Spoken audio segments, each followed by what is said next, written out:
Olá, meus amigos da Verbo Jurídico, sejam todos muito bem-vindos a mais um encontro do Jurisprudência em Pauta, o nosso encontro semanal de estudos de informativos do Supremo Tribunal Federal. Eu sou Vinícius Opponi, promotor de justiça aqui no estado de Santa Catarina, mestre em Direito e seu professor de Direito Constitucional, Direitos Humanos, Direito Eleitoral aqui na casa, e é um prazer estar com vocês em mais um encontro. Meus amigos, direto para a tela cheia para a gente começar a trabalhar. Vou deixar minhas redes sociais aí à disposição de vocês.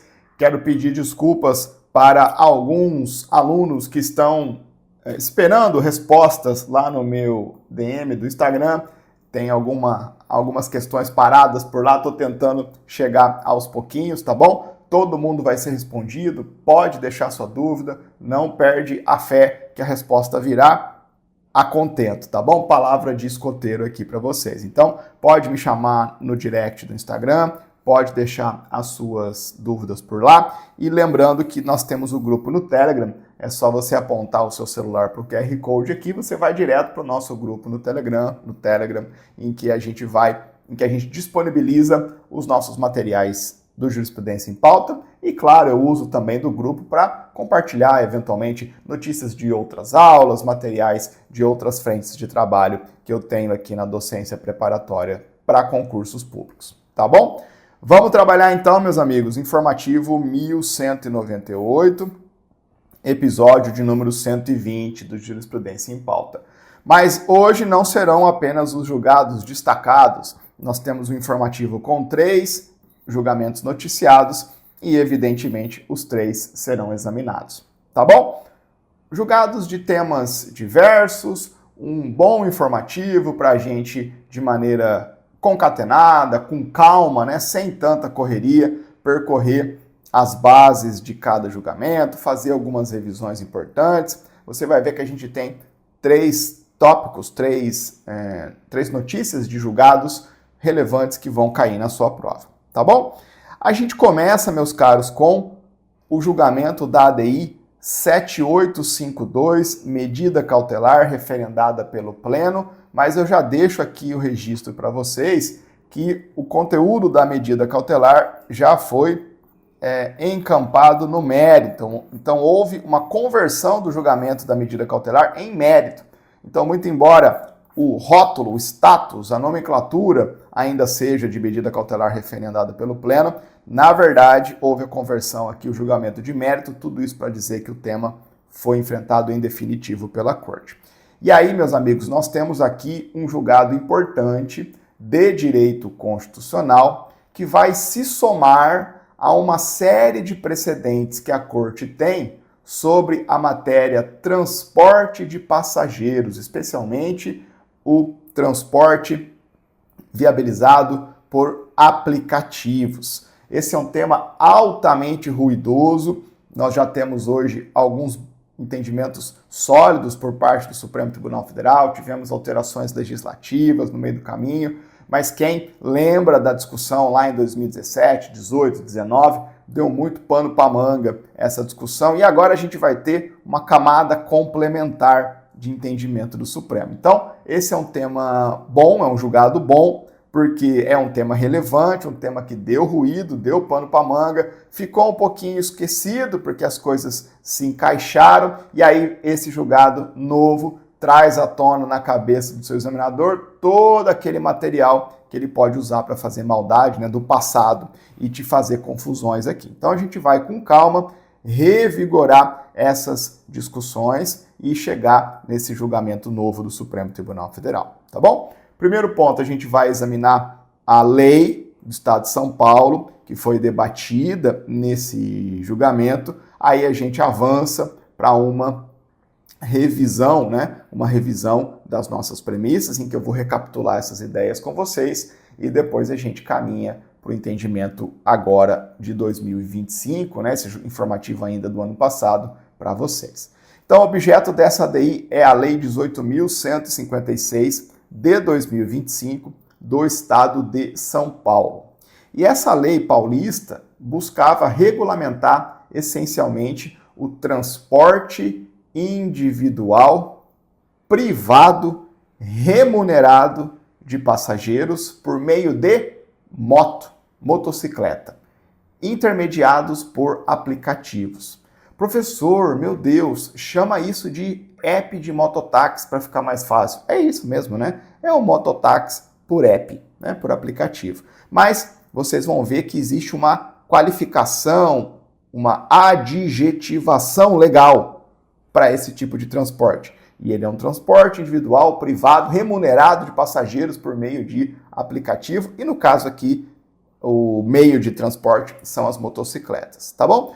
O que a lei do Estado de São Paulo fez? Ela disse o seguinte, olha, aqui no Estado de São Paulo pode ter mototáxi por aplicativo, desde que haja uma autorização e uma regulamentação no âmbito de cada município. Se não tem autorização, regulamentação do município, não pode. Se tem, pode. Então, é essencialmente esse o conteúdo da lei. Olha lá, no Estado, a utilização de motocicletas para a prestação do serviço de transporte individual, privado, remunerado de passageiros, fica condicionada à autorização e regulamentação dos municípios. Veja, não é uma lei do município de São Paulo, é uma lei do Estado de São Paulo, que disse, aqui em São Paulo pode mototáxi por app, desde que o município autorize e regulamente a matéria. Claro que a lei disse mais, né? A lei disse mais. A lei disse assim, ó, e municípios paulistas, quando vocês forem regulamentar essa matéria, se vocês entenderem que é para regulamentar, vocês vão ter que exigir tal e tal e tal e tal parâmetro. Então, no parágrafo único, nos artigos subsequentes desta lei, você vai ter lá, olha, município, se você for regular essa matéria, você vai ter que pedir essa habilitação do motorista, você vai ter que permitir que as motos usadas tenham uma idade específica, não pode ser moto, sei lá, até 7 anos, passados de 7 anos, 5 anos, não me lembro. Tem que ter certidão negativa do motorista, certidão negativa de antecedentes do motorista.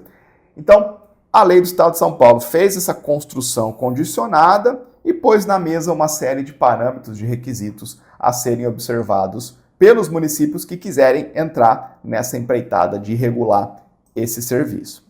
Tá bom? A lei estadual é basicamente isso. E aí o que aconteceu? Ajuizou-se essa ADI no âmbito do Supremo Tribunal Federal, em que nós vamos ter a discussão de essencialmente 3 aspectos. Primeiro, alegação de usurpação de competência privativa da União para legislar sobre 2 matérias que estão lá no 22 da Constituição Federal, que são diretrizes da Política Nacional de Transportes e trânsito.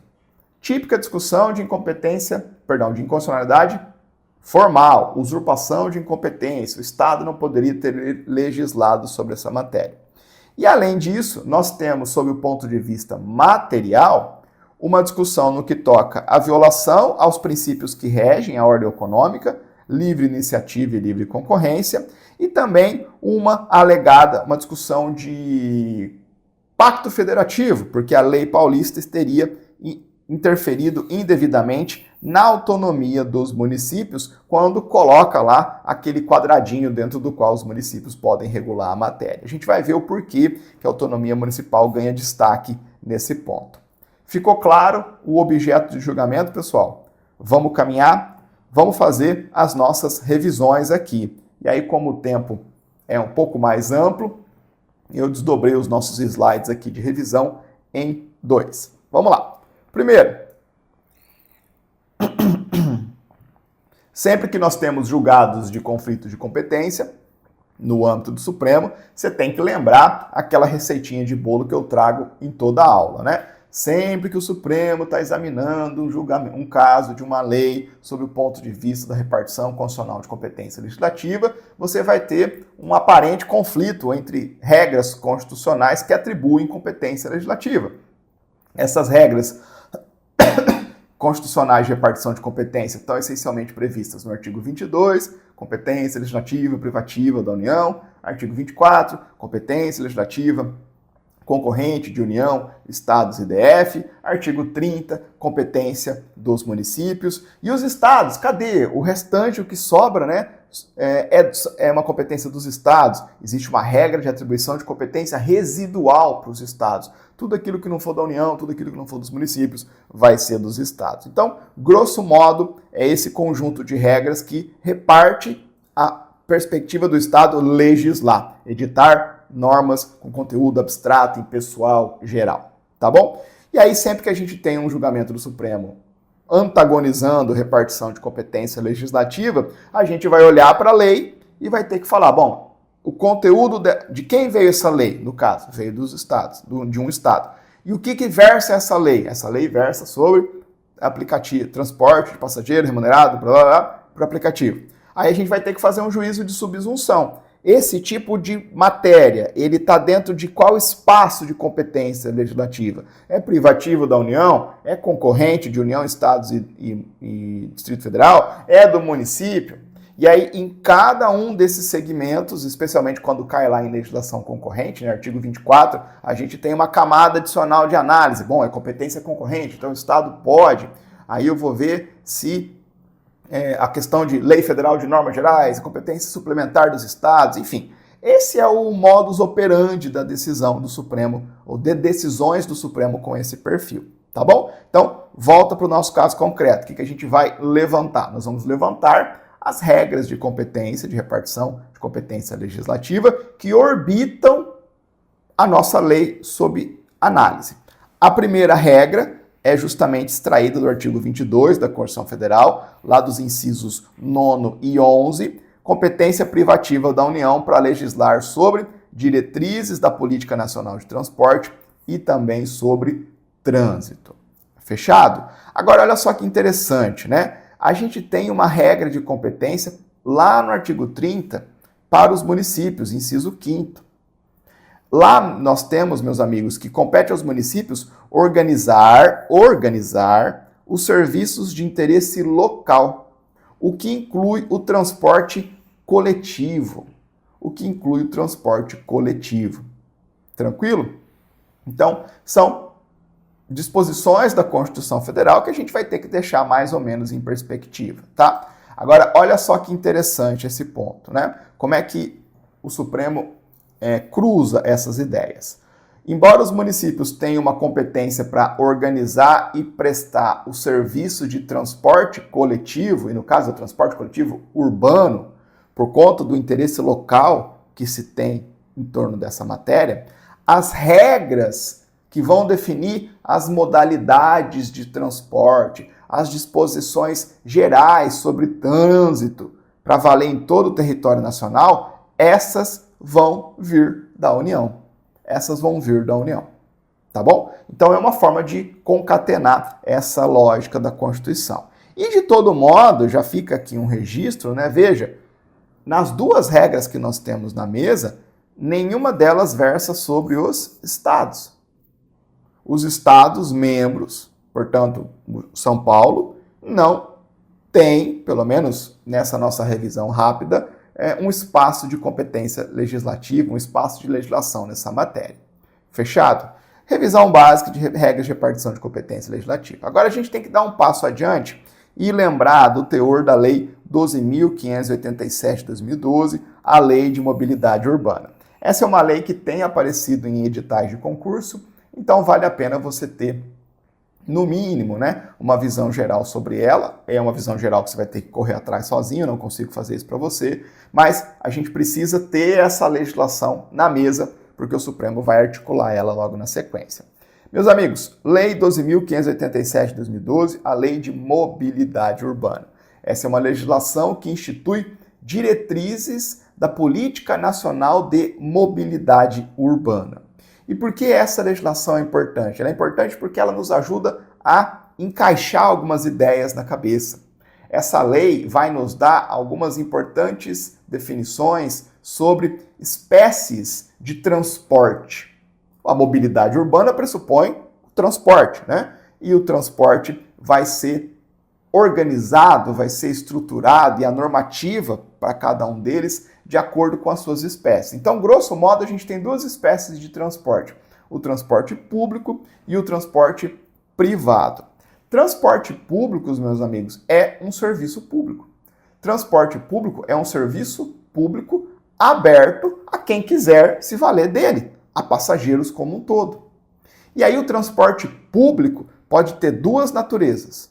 Pode ser um transporte público coletivo, e aqui entra, por exemplo, os ônibus, né, de transporte coletivo urbano que vão estar lá dentro do espaço dos municípios para organizar e prestar esses serviços. E a gente também vai ter o transporte público individual. Professor, transporte público individual, o que é isso? São os táxis, né? O táxi é um transporte público individual. E por que ele é público? Porque para operar uma linha de táxi, né, para ter um carro lá como táxi, você tem que conseguir receber uma outorga por parte do Estado. Hoje, os transportes por aplicativo acabaram esvaziando um pouquinho dos táxis, né? A gente sabe desse antagonismo, mas todo mundo deve conhecer as lendas aí nos seus municípios, especialmente municípios maiores, né? De, o cara que tem 3 carros, 3 autorizações, concessões para táxis, outorgas para táxis, o cara acertou a vida, porque ele vai pôr lá 3 carros girando 24 horas, e aí o motorista pode ser outro, não precisa ser ele, enfim, aí alguns municípios com a máfia do táxi, lembra dessas histórias? Tudo isso porque era uma outorga, é uma outorga do município, né? Então, o transporte público é um serviço público, e esse serviço público vai poder ser fruído coletivamente, é o transporte coletivo, ou fruído individualmente, são os táxis. Agora, o que importa pra gente não é um julgamento sobre táxi, né? Mas enfim, o que importa pra gente é saber o seguinte: se o transporte público é um serviço público, para que esse serviço público seja explorado por particulares, a gente precisa da outorga, a gente precisa da concessão, da permissão, da autorização para que um particular explore esse serviço público, isso por força, claro, do artigo 175 da Constituição Federal. O artigo 175 da Constituição Federal. Tranquilo? Então a gente fiz com vocês aqui rapidamente uma revisão sobre as espécies de transporte, olhando para o transporte público, as espécies de transporte, olhando para o transporte público e sua subdivisão em coletivo e individual. E aí a gente se tem o transporte público, vai haver o transporte privado. E o transporte privado também pode ser coletivo ou individual. Professor, transporte privado coletivo, o que é? É o ônibus fretado, né? Uma escola freta um ônibus para levar os alunos para um museu, um passeio no museu. É um transporte privado coletivo. Tem normativa? Tem regulamento? Claro que tem. E a gente também vai ter o transporte privado individual. Então, nessa categorização, a gente tem também o transporte privado individual. E é aqui, nesse espaço, que a gente vai acomodar o transporte viabilizado por aplicativos, intermediado por aplicativos. Tá bom? Então, por que todas essas definições nos importam? Elas nos importam para a gente poder enxergar, encaixar a discussão na categoria específica. A gente não ficar como se ficou há um tempo atrás, né, lá no ápice da controvérsia, fazendo antagonismos entre táxis e os transportes por aplicativo. A lógica da natureza do trabalho é diferente. Uma coisa é serviço público, precisa de outorga, outra coisa é um transporte privado. A matriz, a base, a estrutura constitucional para se pensar sobre cada uma dessas perspectivas são distintas. Muito embora, ao fim e ao cabo, é um veículo com um motorista e você sentado no banco de trás. Mas a natureza jurídica dessa relação muda profundamente. Tá bom? E aí, o que a gente tem, meus amigos? Nós tivemos essa lei de 2012, mas em 2018, a lei de mobilidade urbana foi alterada para dar um tratamento normativo para o tema da moda, que era o transporte remunerado, privado e individual de passageiros. Então, a lei federal foi alterada e nela nasceu o artigo 11A, que diz o seguinte: compete exclusivamente aos municípios e ao DF regulamentar e fiscalizar o quê? O serviço de transporte remunerado, privado e individual de passageiros, que foi definido lá no artigo 4º dessa lei, no âmbito dos seus territórios. O artigo 4º é de onde eu extraí todo esse monte de definição de espécies de transporte que eu fiz para vocês. Então veja, meus amigos, que a lei federal deu na mão dos municípios essa regulamentação e fiscalização. Agora, claro, a lei federal não passou cheque em branco para os municípios, né? Porque no parágrafo único desse artigo 11A você vai ter diretrizes que os municípios precisam obedecer se forem regrar esse tema. Então veja a lógica que a gente extrai da Lei 12.587 na alteração que veio lá de 2018. A lógica é a seguinte: a lei federal já autorizou o transporte por aplicativo. O que a lei federal fez foi direcionar para os municípios a regulamentação e fiscalização. Veja, a lei federal já pressupõe a possibilidade. E claro que tem que ser assim, né? Claro que tem que ser assim. Por quê? Porque é livre o desenvolvimento de atividades econômicas no Estado brasileiro. Artigo 170, parágrafo único da Constituição Federal. Atividade econômica você pode fazer, independentemente de autorização do Estado. Você só vai precisar de autorização do Estado para fazer uma atividade econômica se houver lei exigindo essa autorização. Agora, livre iniciativa, livre concorrência, atividade econômica você só faz. Você só pede a bênção do Estado se a lei assim expressamente exigir. Não é o contrário, não é você só desempenha atividade econômica se o Estado autorizar. Não, você está constitucionalmente autorizado a desempenhar atividades econômicas, independentemente de autorização do Estado. Salvo se a lei exigir. E quando a lei exige, a gente vai ver, inclusive, se é proporcional à exigência que a lei está fazendo. Ah, eu vou praticar medicina amanhã. Não, peraí, você precisa de autorização. Como é que vem essa? Ela está sujeita à regulamentação. Você precisa fazer a faculdade, precisa fazer a especialização, enfim. Ah, eu vou praticar exercício da advocacia. Não, peraí. A lei exige ali, não propriamente uma autorização, mas um condicionamento, né? Enfim, estou usando apenas de alguns exemplos para vocês. Para a gente avançar, em paralelo a essa previsão legal, desculpa, pessoal. Em paralelo à previsão legal, é importante a gente também recobrar a jurisprudência do Supremo Tribunal Federal que foi se formando sobre esse tema. E aqui vale a gente conhecer necessariamente o tema 967 da repercussão geral. Esse tema 967 da repercussão geral foi a primeira movimentação da Corte, de maneira mais contundente, né, a título de repercussão geral, enfrentando essa discussão de transporte intermediado por aplicativos. Agora, a gente sabe que a primeira experiência que a sociedade brasileira teve, né, foi por meio de aplicativos intermediando transporte por veículos, por automóveis. Então, o tema 967 foi pensado vamos usar aqui a expressão, você sabe, né, o Uber lá na origem, o Uber por veículos, automóveis. Agora, claro, já vou dar o spoiler para vocês. A lógica que o Supremo construiu para o aplicativo de transporte de veículos, automóveis, vai ser uma lógica praticamente a mesma, né? Que se vai construir para o aplicativo, o transporte viabilizado por aplicativo que intermedia o mototáxi. Não tem o porquê, juridicamente, você distinguir o arranjo jurídico por conta da espécie de veículo utilizado, se é automóvel, se é motocicleta. Mas, de todo modo, já estou dando um spoiler do desfecho do julgamento aqui, vamos ver o que o tema 967 fez. O tema 967 faz duas coisas. Primeiro, o Supremo diz que atividade de transporte privado por aplicativo é possível e não pode ser simplesmente proibida. Lá atrás, pessoal, alguns municípios, às vezes até alguns estados, quiseram colocar a mão nessa matéria para proibir. Não, aqui no município tal não vai ter. Tem ônibus e táxi. Não tem aplicativo. Mas por quê? Não pode. É atividade econômica? É. Tem fundamento constitucional para restringir? Não, não tem. Precisa de autorização do Estado? Não, não vai precisar de autorização do poder público. Livre iniciativa.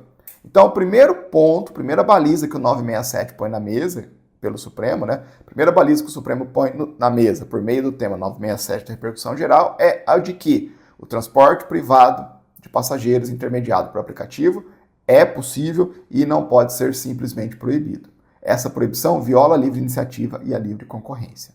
Agora, além disso, o próximo ponto que o Supremo põe na mesa é o seguinte: muito embora os municípios e Distrito Federal vão poder regular esse tema, essa regulamentação local, à luz do interesse local, não vai poder contrariar os parâmetros que a legislação federal dispor, que a gente viu antes, inclusive. Então, não pode proibir, são os municípios e o DF que vai regular e fiscalizar, mas ao fazê-lo, os municípios não podem contrariar os parâmetros da legislação federal. Então, lê comigo a tese do tema. A proibição ou restrição da atividade de transporte privado individual por motorista cadastrado em aplicativo é inconstitucional, por violação aos princípios da livre concorrência e da livre iniciativa, artigo 170, parágrafo único da Constituição Federal, ponto. 2.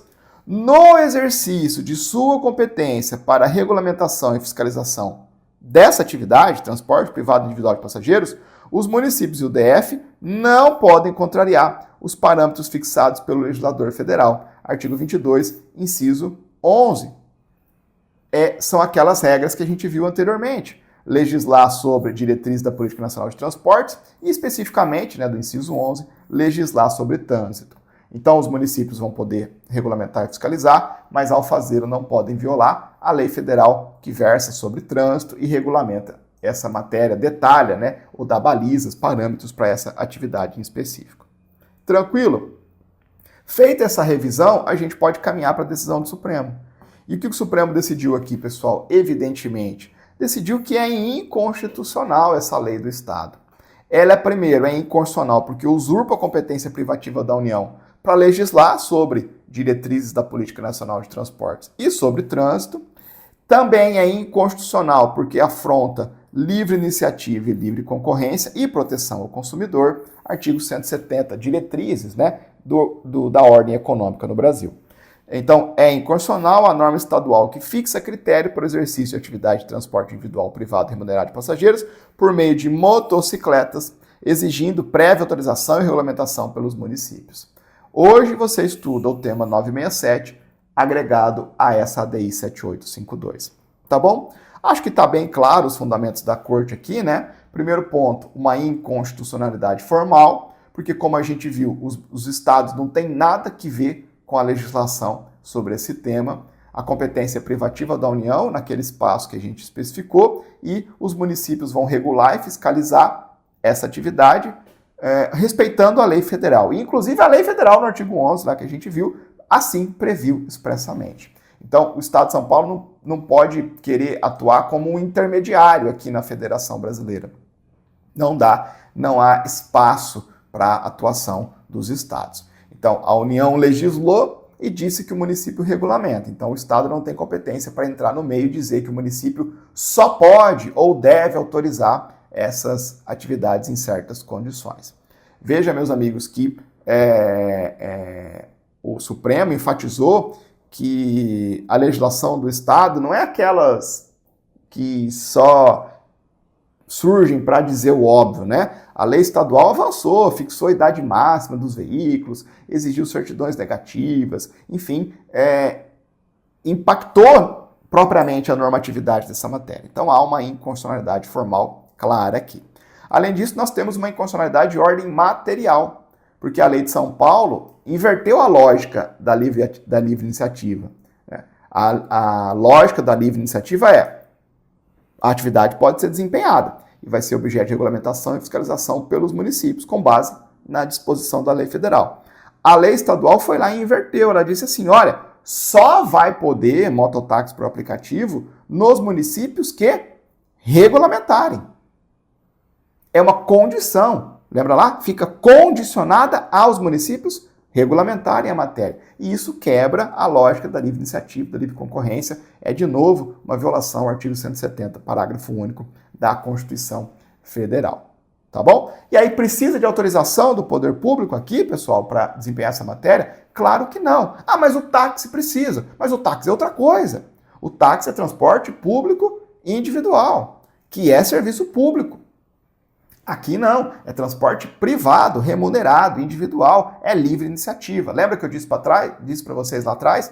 O enquadramento da atividade, muito embora na experiência do usuário pareça ser a mesma coisa, o enquadramento da relação jurídica vai mudar brutalmente o regime constitucional por trás. Uma coisa é ser serviço público, precisar de outorga, artigo 175. Outra coisa é ser atividade econômica e estar regido pela livre iniciativa, artigo 170.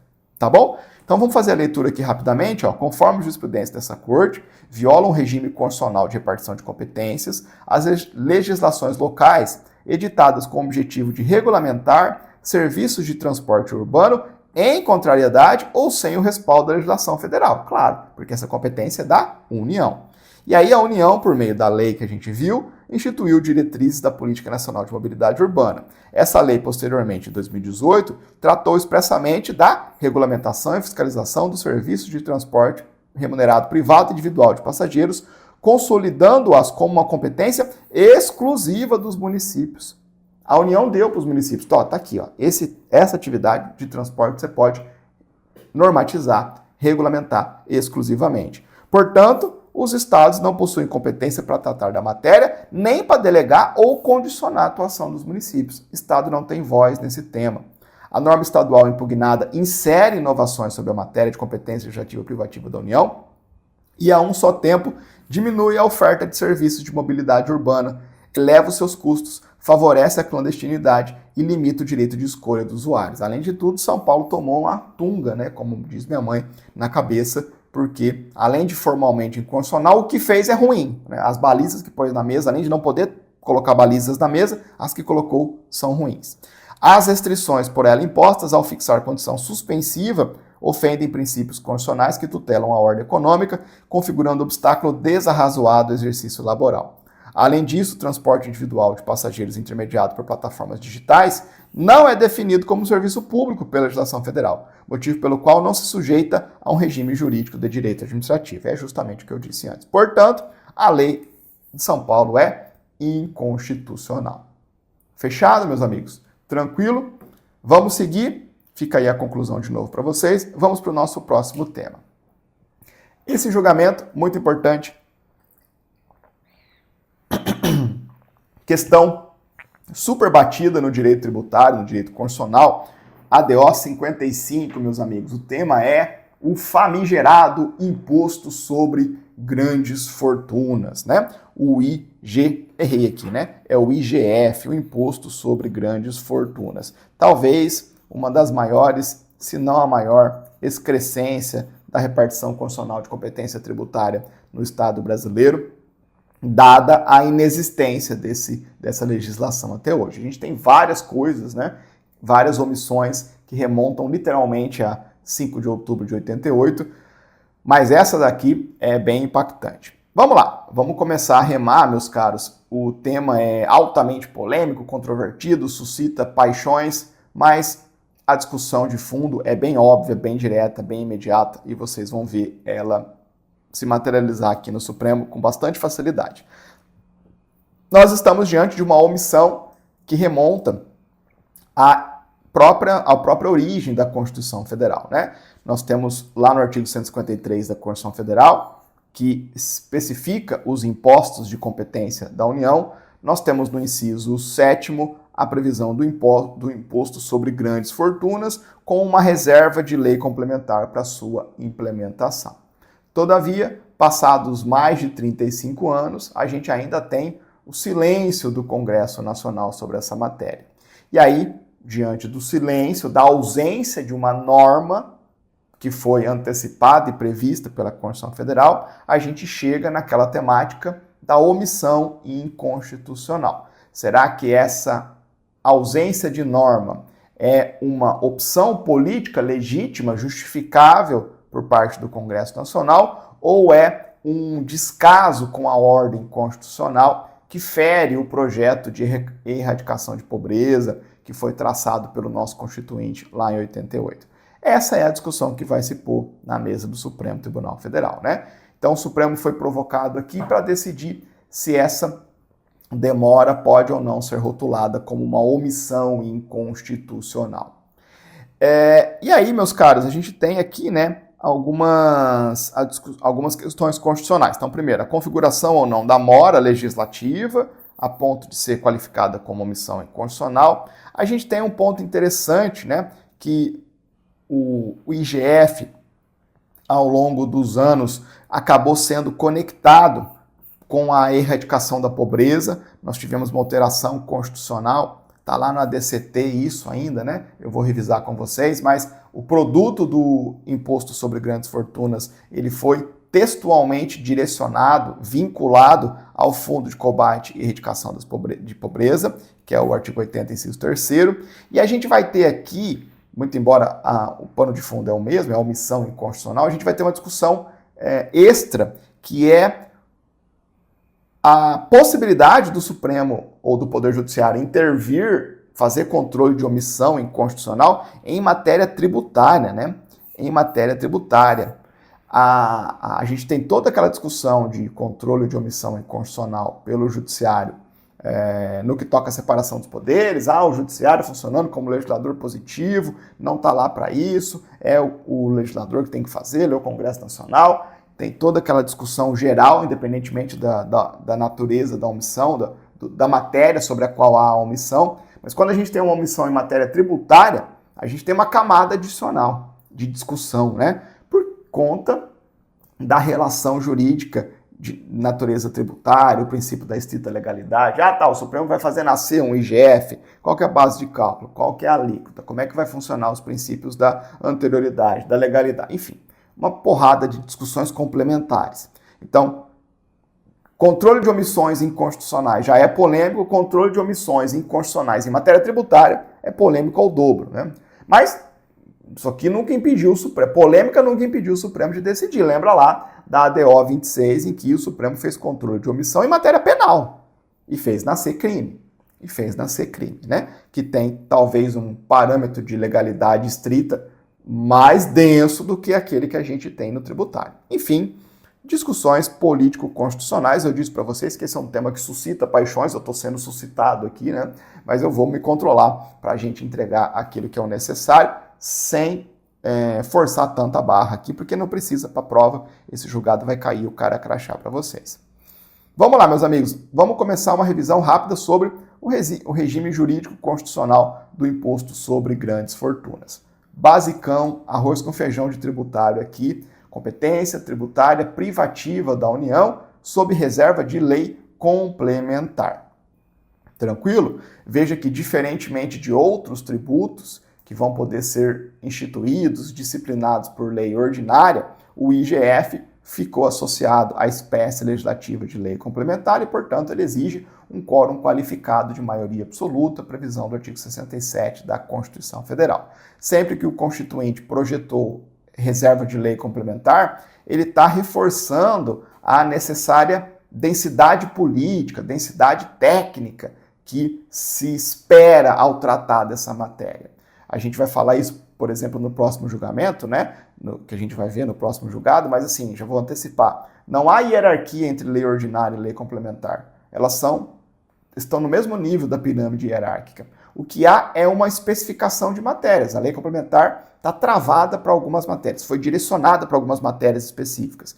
E aí, quando a gente olha para a matéria, o critério que o Constituinte usou foi projetar a lei complementar para matérias cujo processo legislativo vai exigir uma maior densidade, uma maior maturação, e tudo isso está concentrado ali nessa maioria absoluta de quórum de aprovação, tá bom? É isso, não é distinção hierárquica, é distinção de relevância, de complexidade, de densidade mesmo da matéria.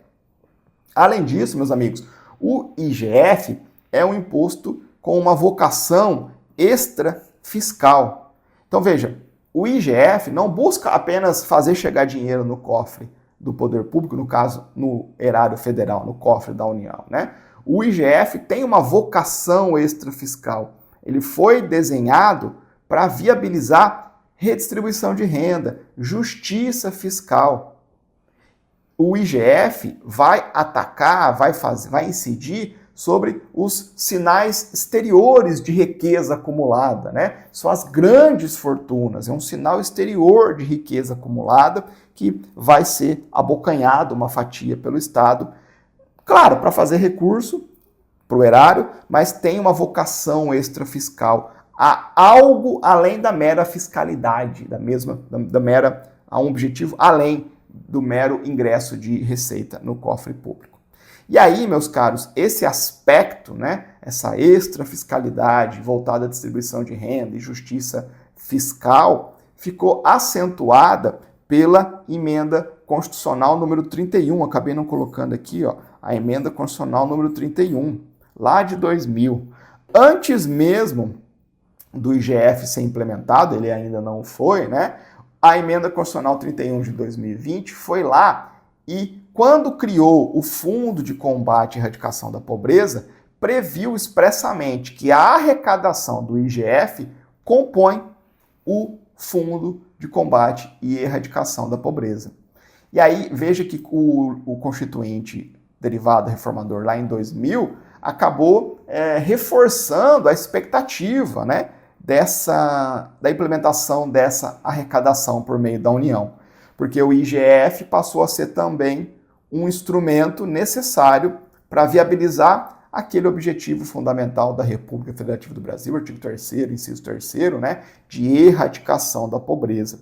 Então, esse vínculo do IGF com a pobreza reforça esse caráter extrafiscal e põe um peso extra sobre essa omissão até hoje vigente, tá bom? A omissão sobre o IGF acaba repercutindo na implementação de direitos sociais básicos, especialmente para as camadas mais pobres da sociedade brasileira. E aí, meus caros, o último, mais uma revisão avançando aqui com vocês, né? Aquele arroz com feijão que eu sempre digo para vocês quando a gente está estudando uma ADO, e a gente pegou uma leva boa de ADO, né? Informativo sim, informativo não, a gente está vendo aí ADOs. Isso é bom, isso reforça o conteúdo, a gente vai falando semanalmente a mesma coisa, isso você absorve de um jeito que nunca mais esquece. Então a gente tem aquela discussão sobre as omissões inconstitucionais, aquela história que nasce com a força normativa da Constituição, paradigma do neoconstitucionalismo. A gente precisa entender que tão grave quanto fazer aquilo que a Constituição proíbe é não fazer aquilo que a Constituição manda. É ruim também, é também uma modalidade de inconstitucionalidade. É uma inconstitucionalidade pela inação, pela não ação, pela omissão.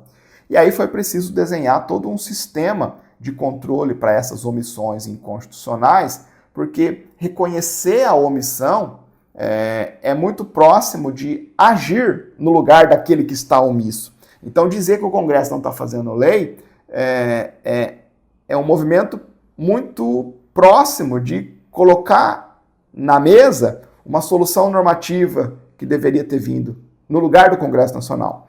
Então, a gente tem toda uma discussão em volta à separação dos poderes, né, sobre como fazer esse controle de omissão. Será que basta a mera declaração da omissão, a censura político-constitucional? Olha, que feio, hein? Vocês ainda não fizeram a lei. Ou será que isso é pouco para prestigiar a força normativa da Constituição? Então a gente tem todas essas discussões que estão num plano um pouco mais abstrato. No direito brasileiro, desenhou-se dois instrumentos específicos para se fazer o controle de omissões inconstitucionais. A ADO, Ação Direta de Inconstitucionalidade por Omissão, e o mandado de injunção, propriamente dito, né? E o que importa para a gente aqui, meus amigos, é lembrar aquela jurisprudência que a gente enfatizou no âmbito de um informativo anterior que a gente estudou, né? Veja, não é qualquer ausência de norma que vai permitir qualificar essa ausência de norma como uma omissão inconstitucional. Então, imputar a omissão inconstitucional para um poder legislativo pressupõe uma análise um pouco mais qualificada. Então, primeiro, a gente precisa detectar um dispositivo da Constituição que sinaliza um dever de legislar, um dever constitucional de legislar, Então a gente tem que ter a expectativa de que está faltando, tem a expectativa de uma norma e ela não existe. Então temos um dever de legislar. Além disso, é preciso fazer um teste que leve em consideração basicamente 3 fatores. O tempo dessa omissão. Há quanto tempo que se espera essa norma? Ah, professor, desde a Constituição de 88. Não, pera lá. Algumas omissões, ou melhor, algumas expectativas de lei surgiram por conta de emendas constitucionais. Uma emenda constitucional foi lá, alterou a Constituição e disse, olha, essa matéria vai ser objeto de lei. Então, nem toda omissão constitucional remonta a 88. Tem algumas omissões, tem algumas ausências, né, alguns lapsos que são mais novos. Então, essa baliza, esse tempo tem que ser ponderado. Segundo, a complexidade institucional da discussão. Algumas coisas são complexas. Democracia dá um baita de um trabalho, pessoal. Criar consensos para possibilitar a legislação sobre temas complexos, polêmicos, é difícil. Então há um tempo natural de maturação que vai ter que ser respeitado pelo Supremo, pelo Poder Judiciário, quando estiver olhando para a atuação do Legislativo, que ainda não deu cabo de produzir uma lei. E além disso, é preciso ver o que já foi feito, né? As providências em curso, as providências já adotadas para a regulamentação do tema. Então, às vezes o Legislativo faz a lei e o Executivo veta. Então, já fizeram alguma coisa, mas pelo processo político resultou num veto. Então, essas diretrizes têm sido examinadas pelo Supremo quando ele é provocado para se reconhecer uma determinada situação como uma omissão inconstitucional. Tá bom? E aí, meus amigos, também, tal como a gente sempre revisa quando fala em ADO, né, a gente tem a discussão sobre o que o Supremo pode fazer quando reconhece uma omissão inconstitucional. Então, a primeira camada é olhar para a ausência da norma e qualificá-la como uma omissão inconstitucional em sede de ADO. Estou focalizando em ADO aqui, não vou ficar fazendo um paralelo da diferença com mandado de junção, senão é uma curva muito grande e você vai ter isso aqui em informativos anteriores, né? Então, o primeiro pacote é reconhecimento da ausência de norma como uma omissão inconstitucional. Segundo pacote de discussão é, tudo bem, tem uma omissão inconstitucional. O que a Corte pode fazer diante dela? Vejam vocês, meus caros, que se a gente olhar para a literalidade do texto constitucional, quando vai falar de controle de omissão via ADO, e para a própria lei 9868, que é a lei que regulamenta a ADI, a ADO, a ADC, quando a gente olha para a literalidade dessas normas, você vai ver que quando a omissão é atribuída ao Legislativo, ao Supremo admitiu-se apenas declarar a omissão. Declarar a omissão. Falou, olha, de fato, está omisso. Declaração da omissão apenas. Agora, veja, aos pouquinhos, depois de vivenciar esse modelo mais cru por muitos anos, o Supremo deu um passo adiante e começou a admitir a possibilidade de fixar um prazo para o legislador omisso. Então, além de declarar a omissão, uma camada adicional, um passo adiante. Olha, está omisso e você tem aí 1 ano, 1 ano e meio, 2 anos para legislar sobre essa matéria. Agora, e se não fizer? Não tem previsão de sanção. E o modelo que hoje praticamente se pacificou no Supremo, que é aquele que está sendo utilizado com mais frequência, depois dessa virada de chave, fixa um prazo para dar uma encorpadinha maior no constrangimento e para por aí. E vamos ver as coisas caminharem. E aí, em caráter excepcionalíssimo, em algumas pouquíssimas ADOs, o Supremo dá um segundo passo muito contundente adiante, que é dizer o seguinte, olha, está omisso, vou te dar um prazo para resolver, mas se você não resolver, vai valer essa solução aqui, tá? Já põe na mesa uma perspectiva de solução. Vou dar um exemplo.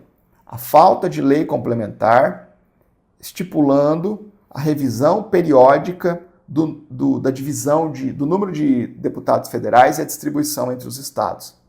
Um grande rolo aqui por trás, né? Na última vez que o Supremo julgou isso, ele disse, Congresso, tá omisso, tá? Você tem que fazer uma lei periodicamente, revisando esse número, ajustando a distribuição de deputados federais de acordo com a população brasileira, que muda. Não pode São Paulo, ou Santa Catarina, ou Mato Grosso do Sul, não pode ter o mesmo número de deputados que sempre teve, desde 88, que o Brasil mudou, o perfil demográfico mudou.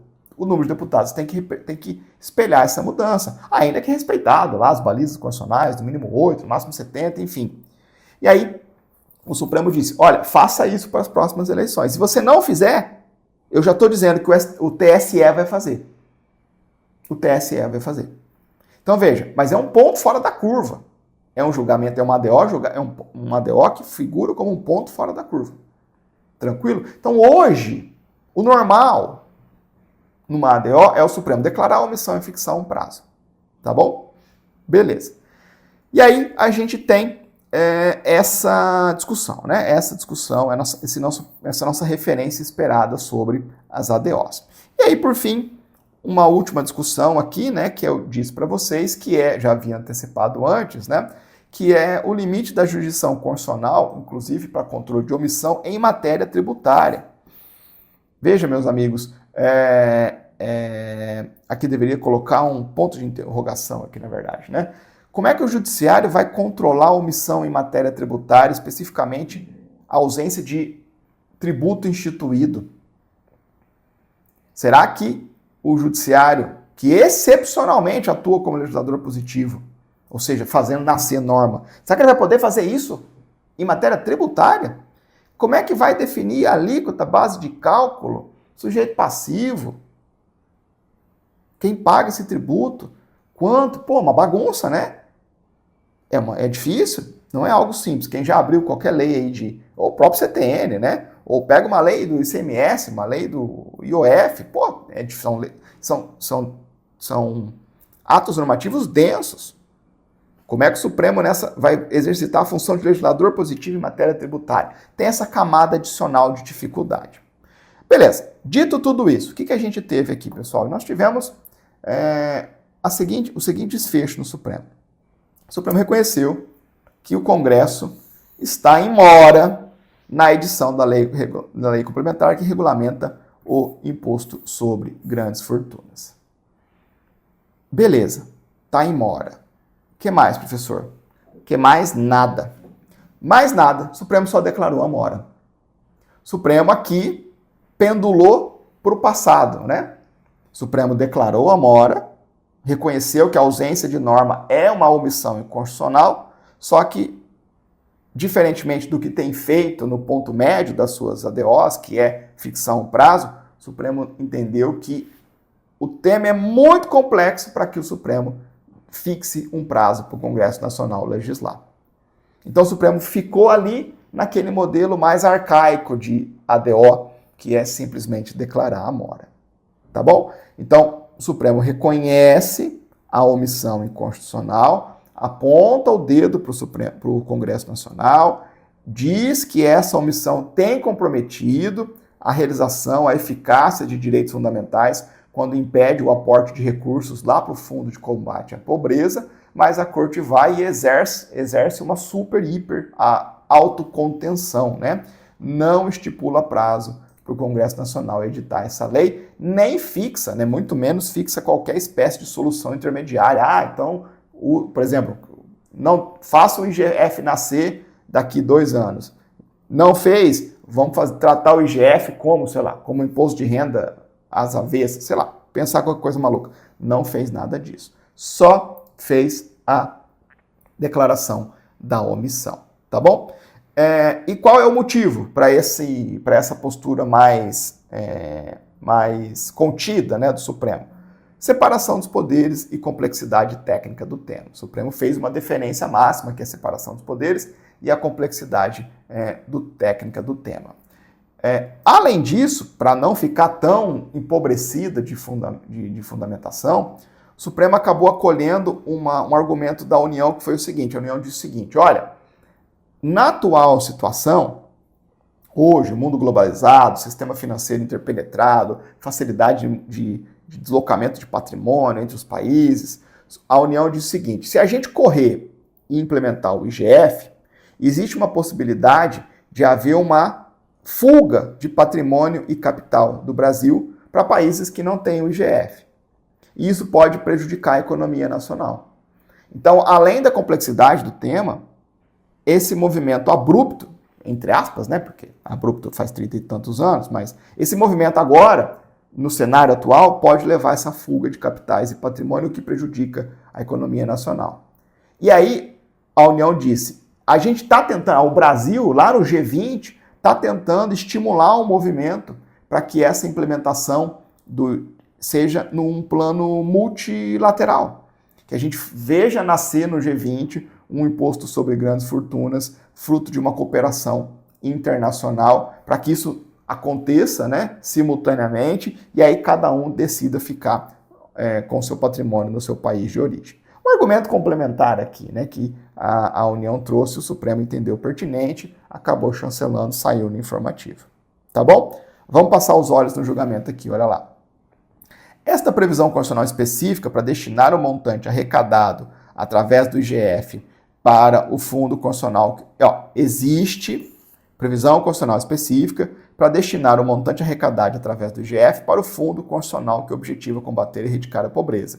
Isso porque a Emenda Constitucional 31 de 2000 criou esse fundo lá no 79 da DCT e no artigo 80, inciso 3º da DCT, previu que esse fundo é composto pela arrecadação do IGF. Aí vem a censura do Supremo. A omissão legislativa em um contexto de equilíbrio fiscal sensível, com constantes pressões por corte de gastos e redução de despesas na União, compromete não apenas a arrecadação potencial, o efeito fiscal, mas a própria eficácia dos direitos fundamentais assegurados pelo texto constitucional. Aí faz alusão àqueles objetivos da República Federativa do Brasil, né? Então, além de prejudicar o fiscal, prejudica o extrafiscal, que é a justiça e a distribuição de riqueza, né, no Estado brasileiro. Contudo, aí vem as vírgulas. Contudo, vírgula, não é possível estipular prazo para que o Legislativo elabore a mencionada norma. Por que, Supremo? Em especial porque a complexidade do tema demanda intenso debate sobre os reflexos positivos e negativos acerca da instituição do tributo. Além disso, olha que frase contundente, né? Além disso, é vedada a atuação do Judiciário como legislador positivo. É vedada a atuação do Poder Judiciário como legislador positivo. Nesse contexto, o Brasil apresentou perante o G20 um trabalho para discutir a implementação desse imposto no âmbito desse grupo de países, visando evitar a fuga de capital e de patrimônio. O objetivo é reunir esforços perante órgãos multilaterais e internacionais para discutir com maior cautela o modelo mais adequado para o IGF. Portanto, o Supremo julga por maioria procedente a ação para declarar a omissão do Congresso na elaboração da lei prevista no artigo 153, 7º da Constituição Federal. Tranquilo? E o prazo? Não tem prazo. Fechado? Guarda isso para sua prova, vai ser importante. Inclusive, a quebra de expectativa aqui, né? Em vista do que o Supremo tem feito. Faz um bom tempo que o Supremo julga uma ADO sem fixar prazo. Faz um bom tempo que isso acontece, que isso não acontece. Vamos lá. Uma porrada de ADIs julgadas em conjunto aqui. Avançando para o nosso terceiro julgamento, ADIs 4863, 4885, 4893 e 4946. Um conjunto de ADIs que versam basicamente sobre a mesma questão. A questão de fundo é reforma da Previdência dos servidores públicos, aquela implementada ainda pela Emenda Constitucional 41 de 2003. Mas num aspecto que a Emenda 41 de 2003 construiu para o regime de previdência dos servidores públicos, que continua o mesmo. Então, não me abandona aqui nem pela chatice da matéria, que previdenciário público vocês costumam torcer o nariz, e eu compreendo. E segundo, não fujam também por conta da antiguidade do tema, porque as disposições que a Emenda 41 colocou na Constituição estão ainda válidas, vão reger a matéria, você lê ela quando lê o artigo 40 da Constituição Federal. Tá bom? Então a gente tem uma discussão que ataca a Emenda Constitucional 41 de 2003, em particular os parágrafos 14 e 15 do artigo 40. E aí, no pacote, os legitimados ativos aqui incluíram a lei ordinária da União, que implementou essa reforma da Previdência para os servidores efetivos, titulares de cargos efetivos no âmbito da União, que é a Lei 12.618 de 2012, e também enfiaram aqui, pessoal, o Decreto 7808 de 2012, que é o que regulamenta essa lei.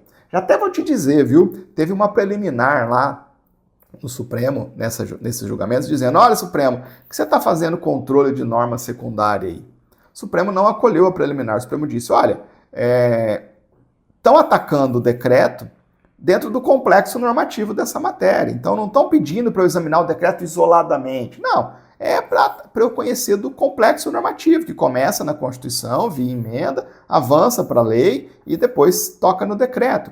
Então, superou a preliminar e julgou tudo isso no pacote. Tá bom? Vamos lá. Meus amigos, essa reforma de nós já tivemos algumas reformas da Previdência dos servidores públicos, né? E eu tenho certeza de que nos próximos 2, 3 anos vai vir mais alguma. Se você quer ser servidor público, você tem que conhecer essa matéria, é o teu futuro. Aqui está sendo discutida a sua velhice depois que você entrar. Então, já toma tento do que está sendo discutido aqui. Essa reforma lá de 2003, que depois demorou para ser implementada, né? Saiu só lá em 2012 no âmbito da União, acabou saindo ainda mais tarde no âmbito dos estados. Essa reforma de 2003 acabou fazendo uma mudança estrutural muito importante. O que ela fez? Ela limitou a aposentadoria dos servidores públicos da União, titulares de cargos de provimento efetivo, por meio do regime próprio de previdência dos servidores públicos, ao mesmo valor do teto de aposentadoria presente no regime geral de previdência, aquele lá do INSS. Então, organiza comigo as ideias. Nós temos o regime geral de previdência social, o regime geral de previdência social, gerido pelo INSS, que basicamente pega todo mundo com carteira assinada e trabalhadores avulsos e autônomos. E a gente tem o regime próprio de previdência social, que é o regime de previdência dos servidores públicos, dos servidores ocupantes de cargos públicos de provimento efetivo. E aí, no regime próprio de previdência, a Emenda Constitucional 41 de 2003 admitiu a possibilidade de se limitar o valor máximo de aposentadoria ou de pensão pago dentro do regime próprio de previdência ao teto de aposentadoria e pensão paga pelo regime geral de previdência social, pelo INSS. Veja, a emenda não está pondo o servidor público lá no regime geral. Não. Ela só está criando um teto de aposentadoria ou pensão para o servidor dentro do regime próprio. E qual é esse teto? É o mesmo do INSS, é o mesmo do regime geral de previdência. Tá, mas e o servidor que ganhava acima do teto, pagou contribuição acima do teto? O que eu faço com ele? Bom, para esses servidores, vai haver a perspectiva de uma previdência pública complementar. Uma previdência pública complementar. Que vai se somar ao teto que o servidor tem direito com base no regime próprio. Então, houve um desdobramento da previdência, da aposentadoria, por assim dizer, né? Pegando o benefício mais imediato do servidor público. Aqueles que ganham bem no serviço público, e é a maioria, especialmente no âmbito da União, vão ter um pedaço no teto do INSS, em valor equivalente ao teto do INSS, via regime próprio de previdência, e o restante de maneira complementar, por meio de uma previdência pública complementar. Foi isso que a Emenda Constitucional 41 habilitou, e foi isso que essa lei, esse decreto de 2012, colocaram em prática para o âmbito da União. Fechado? Vou abrir um parênteses aqui para você. Existem, como toda reforma de previdência, existem trocentas regras de transição. E eu não vou falar sobre elas. Além disso, hoje esse sistema bipartido, né, é o que vale para todos os servidores que entrarem. Então, se você ainda não é servidor público e vai entrar, se Deus quiser, está estudando aqui para isso, né, servidor público sentido amplo, carreira do Estado, né? Você vai entrar nesse regime bipartido, tá bom? E mais uma coisinha para a gente enfiar aqui dentro dos parênteses para não mexer. Depois da emenda constitucional 41, a gente teve uma outra reforma da Previdência, e a última dela foi a que veio pela emenda constitucional 103 de 2019. E a emenda constitucional 103 de 2019 reformou a Previdência dos servidores públicos, mas não mexeu nessa discussão toda, tá? Então, isso tá válido ainda. Por isso que eu disse para vocês, não vai embora porque parece discussão antiga, né? A discussão começou em 2003 por conta da emenda, mas o que a emenda fez e foi operacionalizado lá em 2012 continua de pé. Continua de pé, tá bom? Inclusive, uma outra coisa, uma outra preliminar aqui que eu já estou antecipando.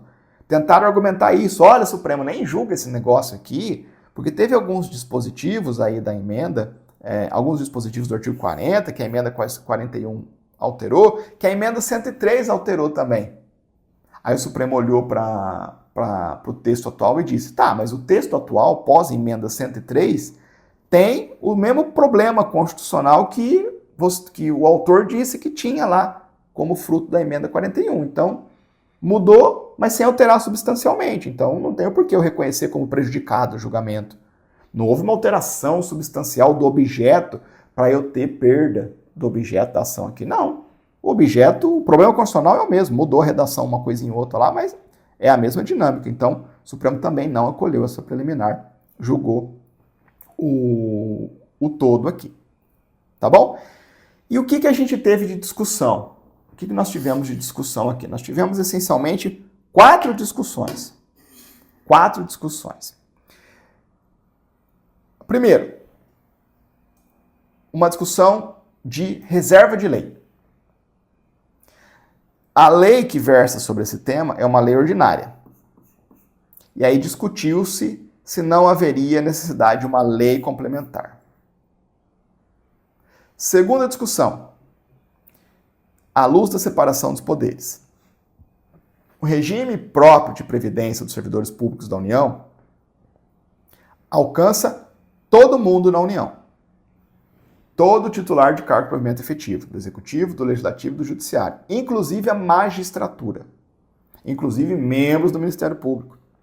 Todo mundo, na mesma lógica. Cada um com sua remuneração, claro, mas o regime é a mesma coisa. Aí argumentaram o seguinte, olha, isso, no que toca à magistratura, significou uma usurpação de iniciativa do Supremo, iniciativa legislativa do Supremo. Por quê? Porque o Supremo tem uma iniciativa legislativa privativa para uma lei complementar referente ao Estatuto da Magistratura. E o Estatuto da Magistratura tem que envolver a sua previdência. Então, quando enfiaram a magistratura dentro do pacote, do balaio ali da reforma, via essa lei, está havendo uma usurpação de iniciativa legislativa privativa do Supremo. Argumentou-se isso também aqui, no que toca à inclusão dos magistrados, dos membros do Poder Judiciário. Além disso, talvez a questão mais técnica, mais pedante, mais detalhista, né? A lei diz o seguinte, olha, esse braço complementar da Previdência Pública Complementar, ela vai ser gerida, esse braço vai ser gerido por entidades fechadas de previdência de natureza pública. Está lá na previsão constitucional. Então, a parte complementar da Previdência Pública vai ser gerida por entidades fechadas de natureza pública. E aí a lei foi lá e quando foi fazer nascer essa entidade fechada de natureza pública, criou uma fundação pública de direito privado. Criou uma fundação pública de direito privado. Aí levantaram a mão e disseram, não, peraí, né? Não dá. É uma entidade fechada de natureza pública. E o legislador quis criar uma fundação pública de direito privado. Será que essa natureza pública dessa entidade fechada não inviabiliza uma personalidade privada da fundação? Claro, fundação pública de direito privado é um dos patinhos mais feios, né, da administração pública brasileira. Tem teses de doutorado sobre tentando alcançar a lógica, a ontologia desse ser mítico que existe no direito brasileiro. Que o Supremo já disse que pode. Tem aula aqui do informativo do Jurisprudência em Pauta sobre isso. Mas tentaram bater nesse ponto também. E por fim, porque a turma realmente queria derrubar a emenda constitucional 41, disseram o seguinte: o processo constitucional, o processo legislativo que fez nascer a emenda constitucional 41 é deturpado. Porque a emenda constitucional 41 de 2003 nasceu durante aquele período em que estava havendo mensalão. Lembra do mensalão? Então, essa emenda aí nasceu corrompida, foi gestada e votada por políticos corruptos.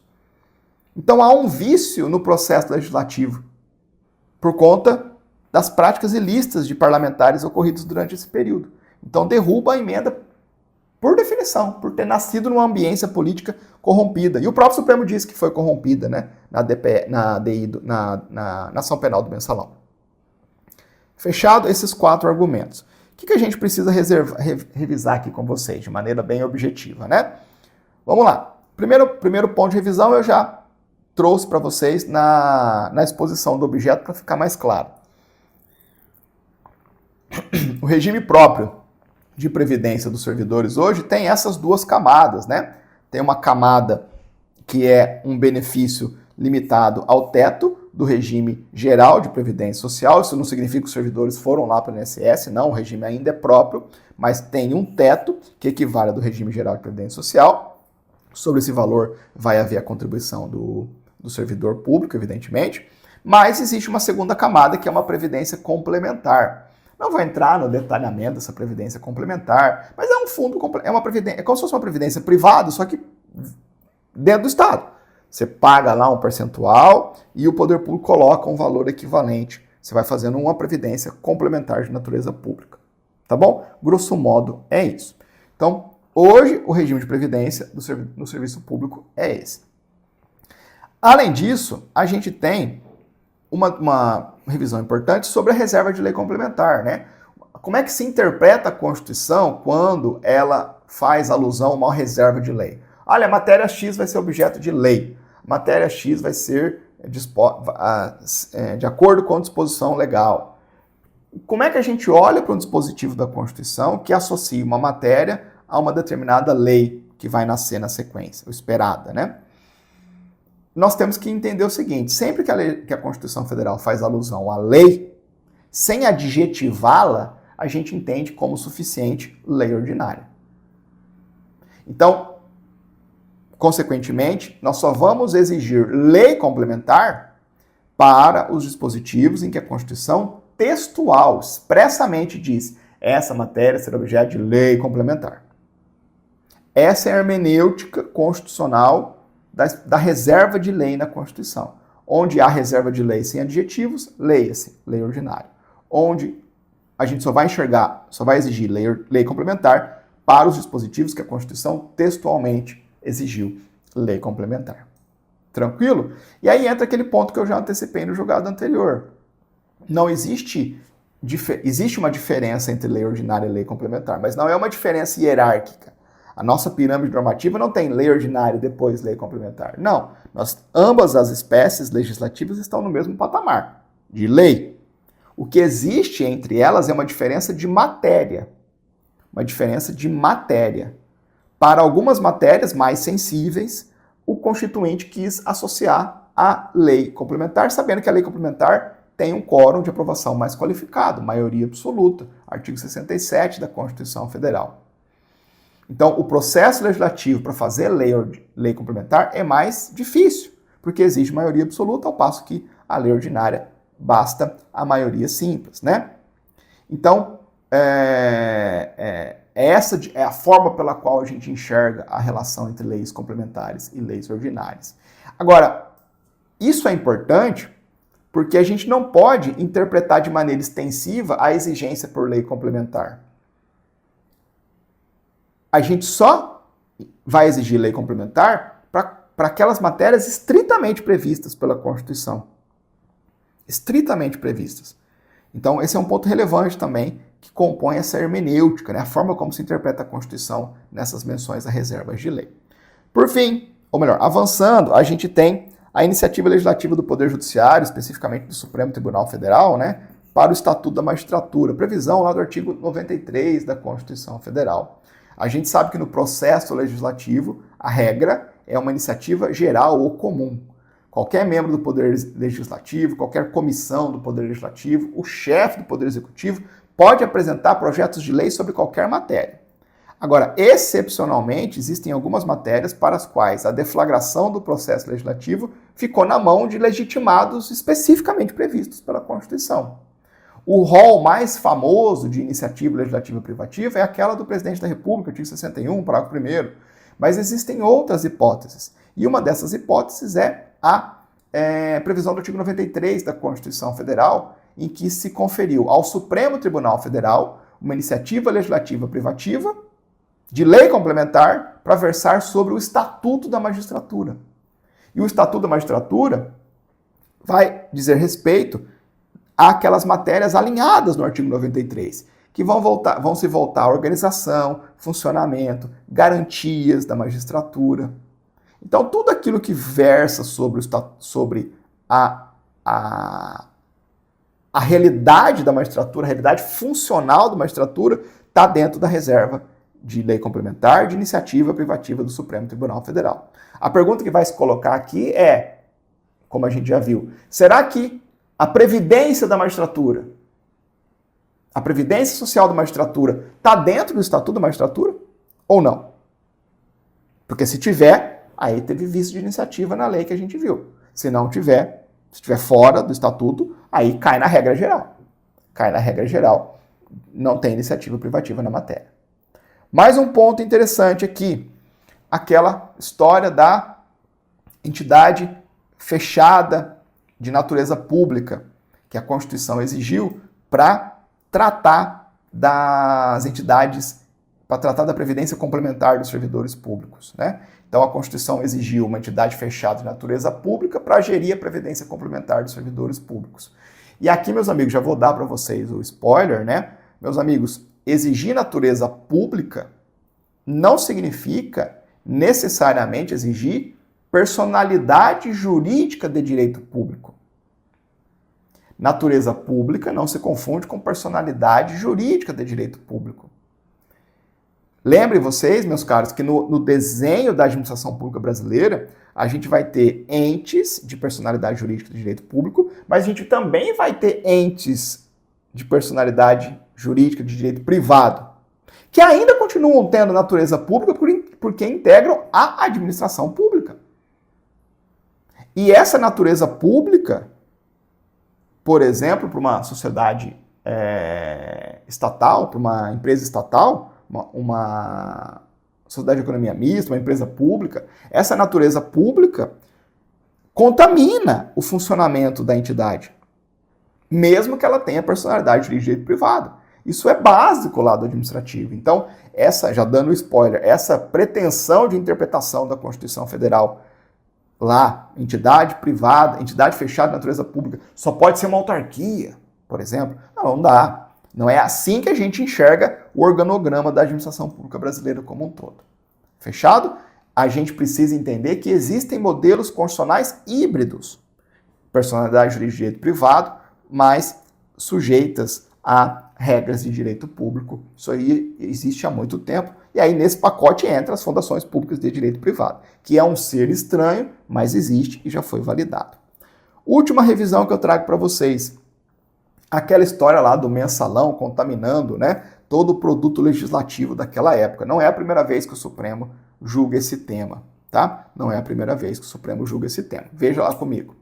Estão tentando derrubar a Emenda Constitucional 41 de 2003 porque ela nasceu num contexto político em que o mensalão existia e o mensalão era aquele suborno, entre aspas, né, dos parlamentares para votar de acordo com os interesses do governo. Veja, pode haver controle de constitucionalidade em emenda constitucional? Pode. Emendas constitucionais são objetos possíveis de ADIs. Nesses casos, o Supremo faz um controle de constitucionalidade à luz do artigo 60 da Constituição Federal, vendo se o Poder Constituinte derivado reformador, que fez nascer a emenda, respeitou o artigo 60, que é o que prevê as regras de alteração do texto constitucional.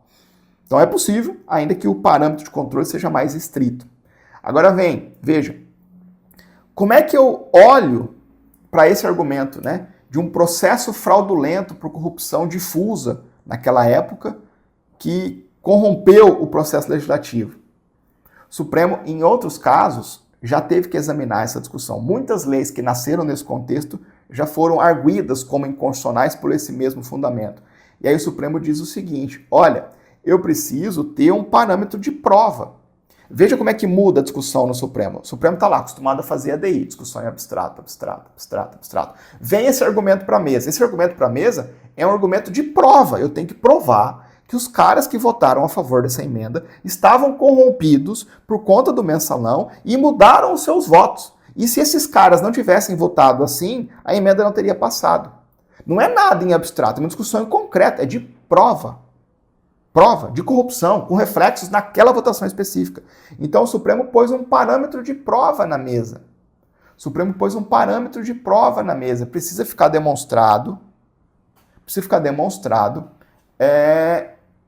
essa contaminação. Precisa ficar demonstrado que, quantitativamente, os parlamentares envolvidos, em concreto, tiveram essa repercussão. E é claro, o Supremo está pondo esse patamar de prova na mesa, pessoal, para não dar vazão a esse argumento, né? Claro. O Supremo diz com todas as palavras: eu não posso ser leniente, ser flexível, porque senão eu vou estar transformando o controle abstrato de constitucionalidade num juízo político genérico de corrupção. Então isso o Supremo não vai fazer. Nunca fez e não vai fazer nessas ADIs também. Então esse argumento aqui, já estou antecipando, é nat morto, não vai colar. O que o Supremo decidiu, pessoal? O Supremo decidiu que é constitucional tudo isso. Tanto a emenda, quanto a lei, quanto o decreto são constitucionais. Nenhum dos argumentos colou. Vamos ver, meus amigos, aqui os argumentos, né? Começando primeiro pela exigência ou não de lei complementar. Veja, quando você lê o artigo 40, parágrafo 15 da Constituição Federal, a gente tem lá o regime novo que está nascendo vai ser instituído por lei de iniciativa do respectivo Poder Executivo. Então, só pela literalidade do dispositivo, você não tem a dicção lei complementar, você tem lei. E onde só se fala em lei, você entende lei ordinária. Onde que os caras tentaram forçar a barra? A ADI é muito bem construída, eles tentaram tirar argumento de tudo quanto é canto. O ponto aqui, o argumento complementar é o seguinte: esse mesmo parágrafo 15 do artigo 40 diz o seguinte: nesse regime novo da Previdência Complementar, esse regime novo do regime próprio, esse regime novo para o regime próprio dos servidores públicos, você vai ter que observar os parâmetros do artigo 202 da Constituição Federal, que diz sobre a Previdência lá, no regime geral de Previdência. E lá faz alusão à lei complementar. Então tentaram fazer esse salto. Olha, esse dispositivo, o 40, parágrafo 15, manda remeter o 202, o 202 fala de lei complementar, então eu tenho que entender que é também lei complementar. O Supremo não absorveu, não acolheu esse argumento. E, portanto, não há nenhum vício de forma. Essa matéria poderia, tal como foi, tratada por lei ordinária. Tá bom? Agora tá. Próxima discussão. Uma outra discussão de forma é aquela se houve contaminação pela corrupção, lá pelo mensalão. Também é uma discussão formal, né? Poderia viciar o processo legislativo, a sanidade do processo legislativo. O Supremo não acolheu essa discussão. O Supremo disse: olha, tudo passou com quórum suficiente com um apoio grande no âmbito do Congresso Nacional. Eu não consigo demonstrar que houve uma contaminação dos votos a ponto de prejudicar o respeito aos quórums ali da Emenda Constitucional 41. Beleza.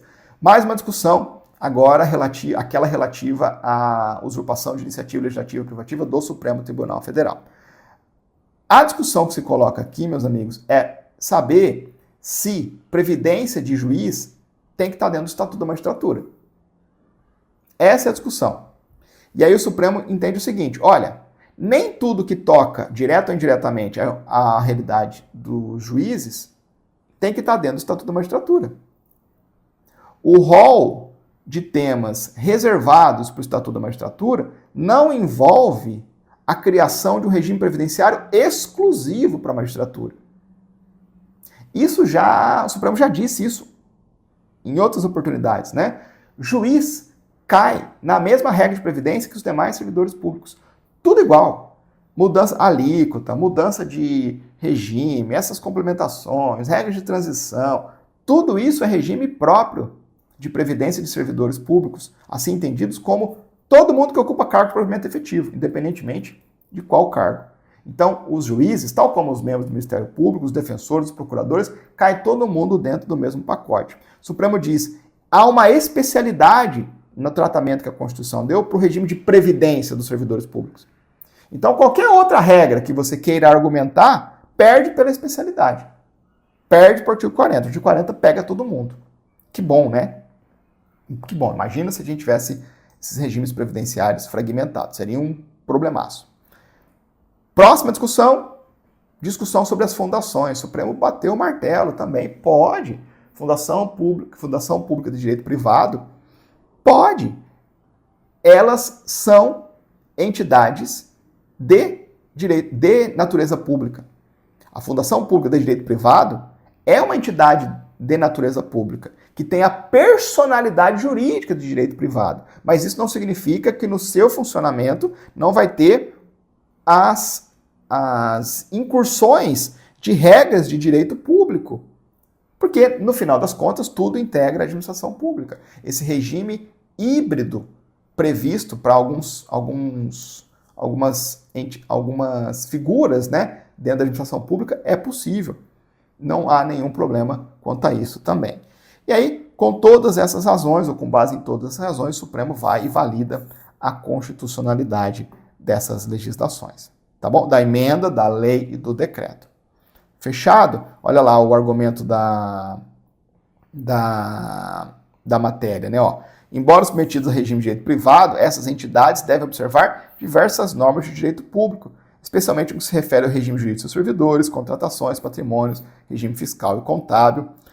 Além disso, as normas constitucionais que reservam a iniciativa legislativa ao Poder Judiciário contemplam um rol taxativo, o qual não inclui instituição de regime previdenciário exclusivo para a magistratura, tudo derrubadinho nos termos que eu expliquei para vocês. Tá bom? Improcedentes as ações, assegurando a constitucionalidade daqueles dispositivos. Fechado, pessoal? Fui com calma aqui, né? Não precisei correr, estou terminando dentro da nossa 1h e 30 minutos, para a gente poder degustar, eu falar com calma, poder dar mais exemplos, recobrar discussões anteriores, entrar em algumas notinhas de rodapé para deixar você mais esperto, enfim, espero que a aula tenha saído a seu contento, tá bom? Obrigado, meus caros, é sempre um prazer estar com vocês, é um dos pontos altos aqui da minha semana, da minha aulinha para vocês no Jurisprudência em Pauta. Eu fico à disposição de todos vocês, fiquem com Deus, muita saúde, bons estudos e até a próxima.